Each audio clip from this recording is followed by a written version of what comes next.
మీరు మీ ఆధార్ కార్డులో name, date of birth, gender, address change చేయాలనుకుంటున్నారా?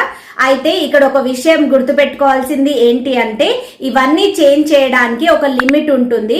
సో ఫస్ట్ మీరు ఆ లిమిట్ అయితే చెక్ చేసుకోవాల్సి ఉంటుంది. ఓకే, అది ఎలా చెక్ చేసుకోవాలో చెప్తాను. అంతకంటే ముందు వీడియోనైతే సేవ్ చేసుకోండి. ఓకే, గూగుల్ కి అయితే వెళ్ళండి. అక్కడ UIDAI అని సెర్చ్ చేయండి. ఓకే, అక్కడ వచ్చిన ఫస్ట్ వెబ్సైట్ అయితే క్లిక్ చేయండి.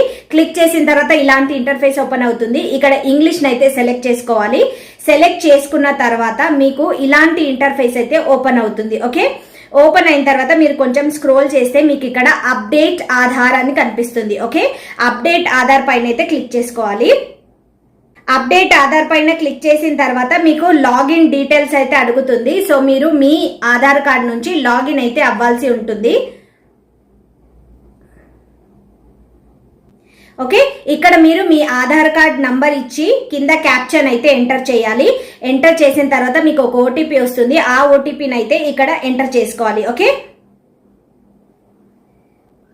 ఎంటర్ చేసిన తర్వాత మీకు ఇలాంటి పేజ్ అయితే ఓపెన్ అవుతుంది. ఓకే, ఇలాంటి పేజ్ లో మీకు ఫస్ట్ వన్ ఉంది కదా అడ్రస్ అప్డేట్ అని, ఆ ఫస్ట్ దానిపైన అయితే క్లిక్ చేయాలి. క్లిక్ చేసిన తర్వాత ఇలాంటి ఇంటర్ఫేస్ అయితే ఓపెన్ అవుతుంది. ఓకే, ఇక్కడ మీరు update address using your documents అని కనిపిస్తుంది కదా, దానిపైన అయితే క్లిక్ చేసుకోవాలి. ఓకే, క్లిక్ చేస్తే మీకు ఇలాంటి ఇంటర్ఫేస్ ఓపెన్ అవుతుంది. ఓకే, ఇక్కడ మీరు చూసుకోవచ్చు మీ నేమ్ ఒక్కసారి అప్డేట్ చేయడానికి లెఫ్ట్ లో ఉంది అనమాట. అంటే ఇంకొకసారి మీరు మీ నేమ్ అయితే అప్డేట్ చేసుకోవచ్చు. డేట్ ఆఫ్ బర్త్ కి అప్డేట్ చేసుకునే ఛాన్స్ లేదు, అంటే 0 లెఫ్ట్ అని ఉంది. So date of birth update చేసుకునే ఛాన్స్ అయితే లేదు. ఓకే, జెండర్ ని ఇంకోసారి అయితే అప్డేట్ చేయొచ్చు. అండ్ అడ్రస్ కి నో లిమిట్ అనమాట.